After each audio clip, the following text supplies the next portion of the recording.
You wake up in Berlin, and something feels different. By tonight, a wall that stood for decades will no longer exist. I woke up in Berlin that morning, and something felt different. The air was the same cold November air that always settled over the city before winter. The sky was a familiar shade of pale gray, the kind that promises a day without much sun. From my window, I could see people moving along the street below, their shapes bundled against the chill. But there was a silence that I noticed, a small, sharp quiet that cut through the usual city noise. It was not the absence of sound, but a different quality to it. It felt like the city was holding its breath. I felt it in my chest, a strange and unfamiliar stillness. I did not know why. I only knew that this day, 2026-02-27, would not end like the others. The feeling lingered as I made my coffee, grinding the beans, waiting for the water to heat. It felt strange, as if I were performing it in someone else's kitchen. The clink of the spoon against the ceramic mug, the sigh of the steam. Those sounds seemed louder than usual in the quiet of my small apartment. I looked out the window again, watching a tram glide by, its windows empty of the usual morning commuters. Something was out of place, a thread pulled loose in the tapestry of daily life. The city was awake, but it was watching, waiting for a signal I could not yet see or understand. I dressed slowly, my thoughts turning over the feeling. It was not fear, it was not excitement. It was a deep and profound curiosity, a sense that the world I had known my entire life was about to shift on its axis. The wall, that great gray presence that defined our lives, felt heavier in my mind today.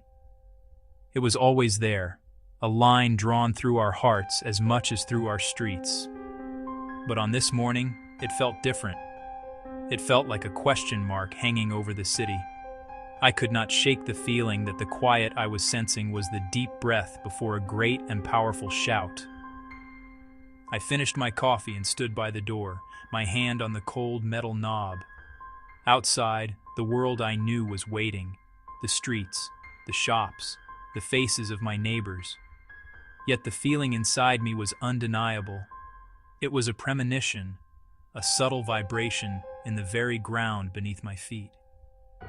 I opened the door and stepped out into the hallway, the quiet following me.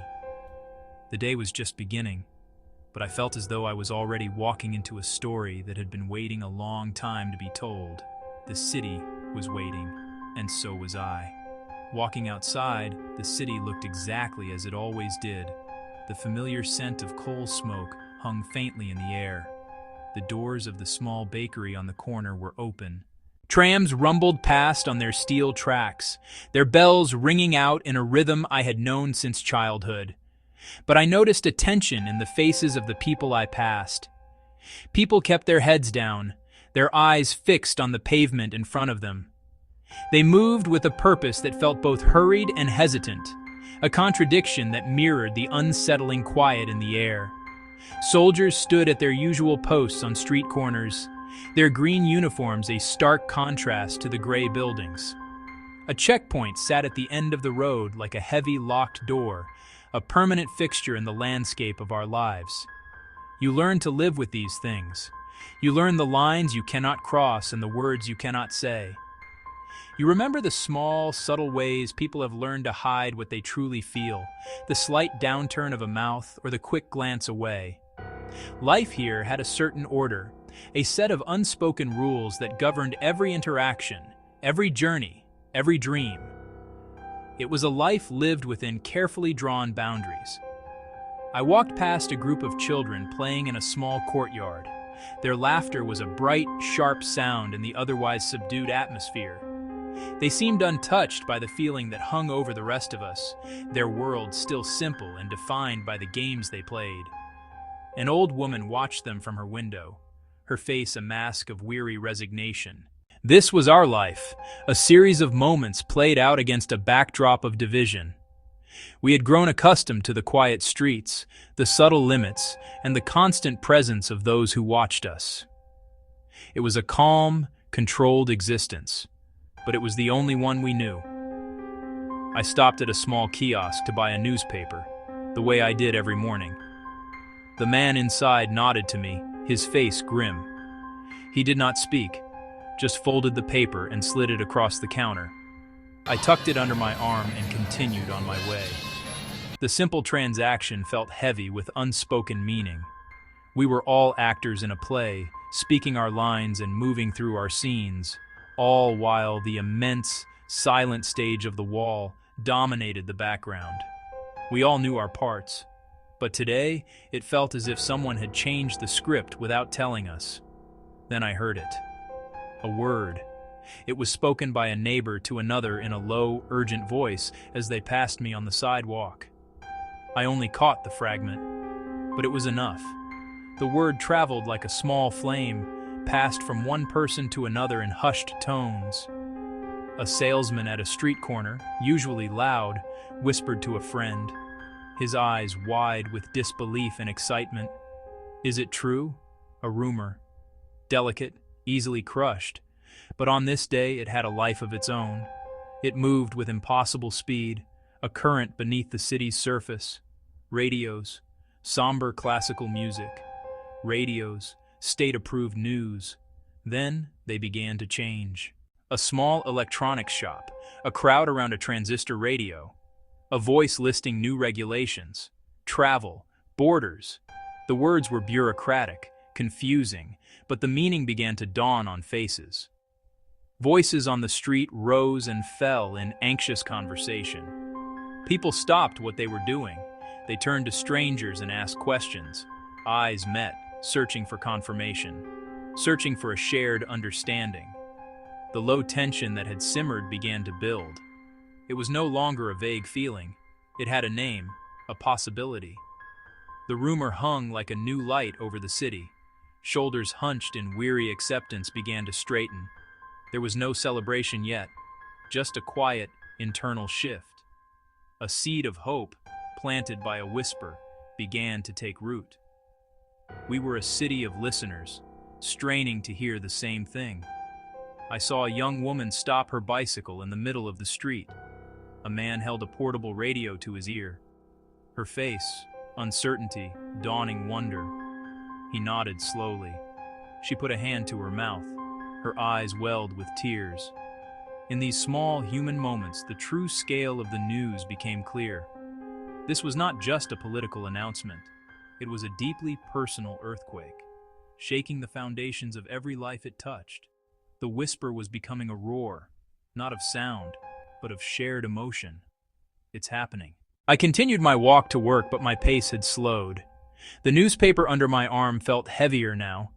Near a large public square, I saw two men talking animatedly near a newspaper stand. One of them pointed to the front page, posted early. The bold black letters seemed to shine in the cold, flat light. I moved closer and read over their shoulders. The news was strange, almost nonsensical. A rule had changed. A border policy was now open, effective immediately. Dense official text faces reacting as the message breaks through. People gathered around the posted paper. They did not yet celebrate. They did not yet cry. Collective pause. Silent consideration. They reread the sentences, searching for meaning. Was it a trick? A mistake? Decades of disappointment taught caution. Hope felt dangerous. We handled it with care. Eyes on the words, then at each other. The unspoken question, can we dare to believe this? You watch, I watch. Tension becomes palpable in the air. The city hums with a new energy. Thousands making decisions at once. Do I go home? Do I go to the wall? Do I wait? Wrestling with history, wrestling with fear, wrestling with longings. Rumor is now official text, surreal, like a dream on paper. A crowd of strangers united by a fragile idea. Watching shifts into movement. Young man strides away determined. Old woman hesitates, then follows. Shopkeeper wipes hands, joins the stream. Different hopes, different fears. Threads woven into a moving tapestry. The question lingers. Now we walk toward the answer. At first, there were only a few. Neighbors calling to each other from their apartment windows. Small groups of friends gathering on street corners, their conversations quick and low. But as the hours passed, the groups grew. The streets, which had been quiet, began to fill with the sound of footsteps. It started as a trickle. A few dozen people here, 100 there, all moving in the same direction. The sound changed from a quiet shuffle to a low, steady hum, the sound of a city on the move. The rhythm of it was infectious. You feel your heart begin to move faster. You move with them. We walked through the familiar streets, but they felt different now. We were not commuters heading home or shoppers running errands. We were a pilgrimage. There was a shared purpose in our steps, a silent understanding that connected every person in the crowd. I saw a father lift his young daughter onto his shoulders so she could see. I saw two elderly brothers who had not spoken in years, walking side by side, their old argument forgotten. We were all drawn by the same magnetic pull, the pull of that long gray line that had defined our world for so long. The crowd swelled as we moved through the city. People poured out of buildings, leaving their dinners uneaten on the table, their work unfinished on their desks. The trickle became a stream, and the stream became a river of humanity flowing through the arteries of Berlin. The pace quickened. There was an urgency now, a feeling that we had to get there, to see it with our own eyes. We needed to know if the whisper, the rumor, the printed words were true.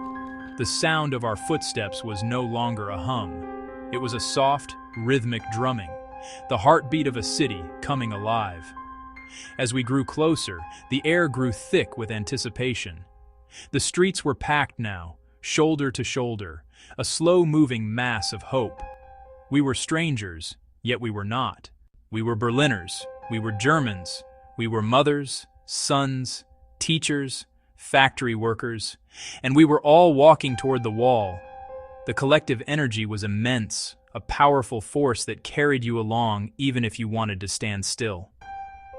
I looked at the faces around me, young, old, hopeful, fearful, and I knew I was part of something historic. We were walking toward our own destiny, the wall. It sat there, long gray, brutally familiar. It was a part of the city's geography, a scar carved into our memory. I had walked near it countless times, always with my head down, trying to ignore its oppressive presence. I knew its shape, its graffiti-covered scars, the chilling emptiness of the death strip behind it. But today people stood near it and looked with new eyes. They looked at it not as an end, but as a possible beginning. Some reached out and touched the cold, rough surface of the concrete. Some spoke softly to their friends. A few even laughed, a nervous, giddy sound. The guards were there too. They stood on their watchtowers, and along the concrete barrier, the barrels of their rifles pointed toward the sky. They watched us, their faces tight masks, trying to hide their surprise, trying to hide their confusion. I could see them talking to each other, their voices lost in the growing murmur of the crowd. They shifted their weight from one foot to the other. Their hands were not quick to move toward their weapons. Their eyes looked unsure. For the first time in my life, they did not look like men of absolute authority. They looked like men who did not know what to do. A profound hesitation hung in the air. The crowd stood just feet from the barrier, a sea of faces staring at a handful of soldiers. We were waiting. They were waiting. A minute stretched into an eternity. The world seemed to slow down. I could hear the shuffle of thousands of feet on the pavement. I could hear the low murmur of the crowd, a sound like the distant ocean. I could hear my own heart beating a frantic rhythm against my ribs. No one gave a clear order. No one shouted a command. It was a standoff between history and the future, and we were all holding our breath. Then, a change happened. It was not dramatic. It was a subtle shift, a quiet yielding. A few people at the very front stepped forward. They moved as if they had decided in a single collective breath. Others followed, their hesitation breaking like a fever. The crowd surged forward like water pressing against a dam. You could feel the pressure, the promise, the sheer weight of the moment. Then, someone in the crowd took out a hammer. The sound of that first strike on the concrete was impossibly small. Then it sounded again, louder this time. It sounded like a bell, ringing in a new era. Freedom. Yeah. Stone fell. A small chip of concrete broke free and skittered across the ground. A puff of white dust rose, illuminated by the harsh floodlights. A cheer went up, tentative at first, then growing in volume. The first sound of the hammer was followed by another, and another. People began to climb. They scrambled up the sheer face, finding footholds in the graffiti, their neighbors pushing them from below. They put their feet on the smooth, rounded top of the barrier and stood, silhouetted against the night sky. They were standing where no one was ever meant to stand. They reached out. Hands stretched across the divide, grasping for other hands on the other side. A young man was pulled up from the west, and he landed among the crowd in the east, laughing and crying at the same time. A child, small and nimble, ran across the top of the wall and jumped into the arms of an uncle he had only ever seen in photographs. A woman wept openly, her body shaking with sobs, as she was held by a sister she had not touched in 28 years. The guards did not stop them. Some of them lowered their guns. Some simply turned and looked away. The moment felt both fragile and fiercely powerful. It was a revolution happening in slow motion, made up of 1,000 small acts of courage. More hammers and chisels appeared, their rhythmic strikes creating a chaotic symphony of liberation. The sound grew louder, echoing through the streets, a percussive declaration that the old order was breaking apart. Dust filled the air, coating our clothes and hair, a gritty perfume of change. The wall, for so long a symbol of immutable power, was proving to be just concrete and steel. It could be broken. It was being broken. Voices rose together. A chant began, a simple word repeated over and over. Aufmachen, aufmachen, open up! At first it was a whisper from the front of the crowd, then it became a song, a demand, a prayer. People sang as if they had learned the words in their bones, their voices raw with emotion. Hands clapped in unison. Tears fell freely, washing paths through the dust on people's faces. Faces that had been etched with years of weariness and sorrow now shone with an impossible light. In that moment, we forgot the long nights. We forgot the small rules. We only saw the faces around us and knew they were like us. As the wall broke, bit by bit, the city was reborn. People chipped away at the concrete with anything they could find. Hammers, picks, even their bare hands. They kept the small pieces as memories. They would laugh and shout whenever a large chunk of the wall crashed to the ground. Children ran through the newly created gaps, small feet treading forbidden ground. A man stood on a pile of rubble with a sledgehammer. He smiled like he was wearing a crown. The wall became a stage for our reunion. Night fell, the city lit up like something new. People lit small candles, flames flickering close up, a ground-level constellation of hope. They sang in the dark, old folk songs, new anthems of freedom. Families found each other in the chaos. A white-haired father walked into his daughter's arms. He buried his face in her shoulder. An old friend wiped mud from another's coat, then laughed, unburdened. Cameras flashed, but we weren't thinking of history. We were living it. The air tasted different, like rain after a long drought. It filled with laughter, weeping, music. Strangers embraced. A young woman handed me sparkling wine. We drank, eyes meeting. A stranger smiled and said, Freiheit. He spoke it like a small, bright thing in his hands. The word hung, simple and profound. I watched, exhausted but more awake than before. My throat tightened. I touched my face and realized they were my own tears. People hugged all around. Strangers held hands. The city breathed differently. Street lamps glowed softer. Candles felt gentler. Even the cold November air carried a new song, a melody of a city remembering how to be whole. In one day, a wall that stood for decades as a monument to division began to fall. In one night, the city of Berlin remembered itself. As the hours wore on, people began to leave their own marks on what was left of the concrete. Paint and chalk names, dates, dreams. They left notes tucked into the cracks, messages for loved ones, messages for the future.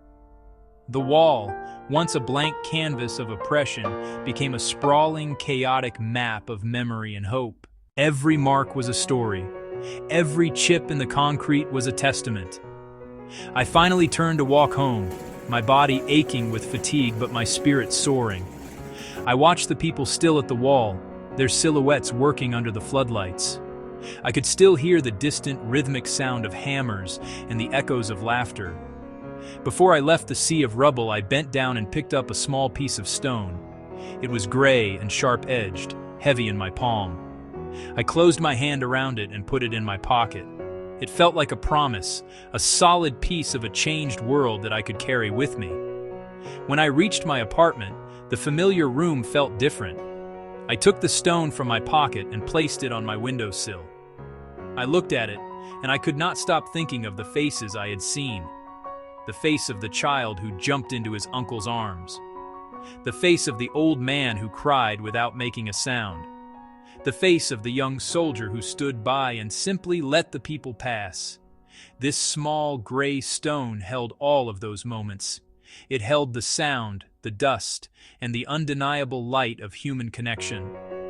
I ended the day with my hand on my heart, feeling its steady beat. I remembered the unnatural quiet of the morning and the joyful symphony of the night. A whisper, a confusing news report, a single hammer, a hand reaching out. I knew then that something had truly changed. The wall was no longer the same. I knew that for many, it would take years to heal the wounds. Still, tonight, the city was different. Tonight, hope was not a rumor or a dream. It was a bright light walking through the streets. And you were there. History is not only in books. It is in the steps you took that day. It is in the stone you keep in your hand. It is in the voices you heard. It is in the moment you said, in your heart, this is happening. Well, yeah.